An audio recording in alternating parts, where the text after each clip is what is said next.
Người nổi tiếng TV 24 giờ là kênh cung cấp thông tin về các nghệ sĩ, ca sĩ, diễn viên nổi tiếng của Việt Nam và thế giới. Hãy đăng ký kênh của chúng tôi để cập nhật tin tức nhanh nhất trong 24 giờ. So sánh Đàm Tùng Vận và Trịnh Nghiệp Thành. Lý Quân Nhuệ và Mạnh Tử Nghĩa thậm chí còn đẹp hơn. Các bài viết của tôi đều có đặc tính thúc đẩy sự giàu có và tất cả những ai đã đọc chúng đều nói rằng chúng hay. Bạn có muốn kiếm nhiều tiền không? Hãy nhanh tay like và theo dõi, bạn sẽ là người tiếp theo trở nên giàu có. Gần đây có rất nhiều bộ phim truyền hình cổ trang nhưng danh tiếng của chúng lại trái ngược nhau. Thục Cẩm Nhân Gia của Đàm Tùng Vận và Trịnh Nghiệp Thành và Nine Couple của Mạnh Tử Nghĩa và Lý Quân Nhuệ cùng lúc được yêu thích. Trong số đó, sức hấp dẫn cá nhân của các diễn viên và chất lượng của vở kịch phải được thảo luận kỹ lưỡng. Trước tiên hãy nói về Thục Cẩm Nhân Gia. Thành thật mà nói, năm 9 đóng chính, nhiều đến mức khán giả chán ngán. Trước đó có Bức Màn Ngọc Trai của Triệu Lộ Tư và Lưu Vân Ninh, có nhiều lỗi cốt truyện. Biến phim nữ chính thành MV cá nhân. Viên Ngọc có trước nhưng bất hạnh lại có, điều này trực tiếp khiến sự kỳ vọng của khán giả dành cho những bộ phim kinh doanh tiếp theo giảm mạnh. Mặc dù kỹ năng diễn xuất của Đàm Tùng Vận và Trịnh Nghiệp Thành là trên mạng nhưng cốt truyện của Thục Cẩm Nhân Gia khá hài lòng và không có điểm bùng nổ. Hãy nói theo cách này. Nó giống như một đĩa thức ăn nấu ở nhà, có vị ổn nhưng không tuyệt vời. Đàm Tùng Vận luôn tạo cho mọi người ấn tượng sống động và nhanh nhẹn. Nhưng giờ đây cô ấy đã trưởng thành và vững vàng hơn một chút. Dù bộ phim của cô không thành công nhưng vẫn có rất thoải mái. Trịnh Nghiệp Thành cũng tương tự, anh ấy trông khá đẹp trai trong bộ trang phục cổ xưa, các bước di chuyển uyển chuyển và uyển chuyển. Anh ấy có một năng lượng lười biếng và lãng mạn. Không thể tách rời khỏi kỹ năng võ thuật vững chắc của anh ấy. Khi hai người làm việc cùng nhau, giống như gió xuân thổi vào mặt, khiến người ta cảm thấy thư thái, dễ chịu.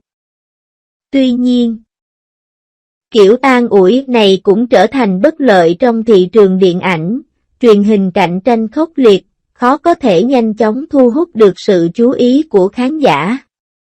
Hãy nhìn lại, Cửu Tím, nó thắng ở đâu? Hãy bắt đầu với một bước tiến lớn. Trong gió tuyết, cầm giáo trên sườn núi, vị tướng trẻ tuổi tóc bạc, áo giáp đen, ai có thể chịu được sự vai đây là tướng Mặt Ngọc. Độ tương phản áp đảo. Lý Quân Nhuệ có một khí chất tao nhã, hoàn toàn khác với vị tướng trẻ có khí chất cao như Mạnh Tử Nghĩa, nhưng nó càng khiến người ta tỏa sáng hơn. Bộ áo choàng đen và mái tóc trắng sau đó cũng được tạo kiểu khá bắt mắt. Đặc biệt, mái tóc trắng không phải là chiếc mũ trùm đầu màu trắng rẻ tiền mà là màu đen trắng càng thể hiện sự thăng trầm và cô đơn của nhân vật. Mạnh Tử Di là một người đẹp vô cùng xinh đẹp. Trong tập đầu tiên, anh ấy mặc trang phục màu xanh lam, đặc biệt bắt mắt trên khung cảnh tuyết rơi. Nó tạo nên sự tương phản rõ rệt với bộ áo choàng màu xám xung quanh anh ấy, rất bắt mắt. Người đẹp kết đôi với anh hùng, sự kết hợp này có lưu lượng truy cập riêng. Truyện, tập đầu tiên mở đầu bằng phần cuối. Kỹ thuật kể chuyện mới lạ này ngay lập tức kích thích sự thèm ăn của khán giả. Đạo diễn đã kiểm soát nhịp điệu của toàn bộ bộ phim rất tốt, cốt truyện chặt chẽ và toàn bộ quá trình có năng lượng cao. Hai bộ phim đều có điểm hay riêng, Thư Tấn Gia như dòng nước dài, lời kể hùng hồn, Cửu Tím như dòng sông cuồn cuộn, sóng nước hùng vĩ. Thị hiếu của khán giả cũng khác nhau. Có người thích nhai kỹ và chậm rãi, có người lại thích thưởng thức một cách chân thành. Trên thực tế, Sự thành công của một bộ phim không chỉ phụ thuộc vào kỹ năng diễn xuất và ngoại hình của các diễn viên mà còn phụ thuộc vào nỗ lực chung của cốt truyện, trang phục, hậu kỳ và các khía cạnh khác. Khán giả ngày nay ngày càng họ thì bạn phải thể hiện được kỹ năng thực sự của mình. Tôi muốn nói rằng thay vì chạy theo xu hướng và giở trò, tốt hơn hết bạn nên trau chuốt tác phẩm của mình một cách cẩn thận, nội dung tốt là vua. Ngày nay, thị trường tràn ngập các thể loại phim truyền hình tức thời. Ngày càng ít những tác phẩm có thể khiến người ta bình tâm và thưởng thức một cách chậm rãi. Tôi hy vọng những tác phẩm điện ảnh, truyền hình sau này sẽ chú ý hơn đến chất lượng và mang đến nhiều bất ngờ hơn cho khán giả. Nói về diễn viên, nhiều diễn viên hiện nay theo đuổi giao thông mà bỏ qua việc nâng cao kỹ năng diễn xuất.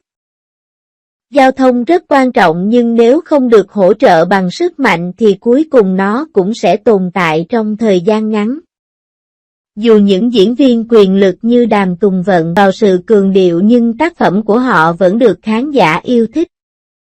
Điều này cho thấy con mắt của khán giả rất tin tường và diễn viên giỏi cuối cùng sẽ tỏa sáng.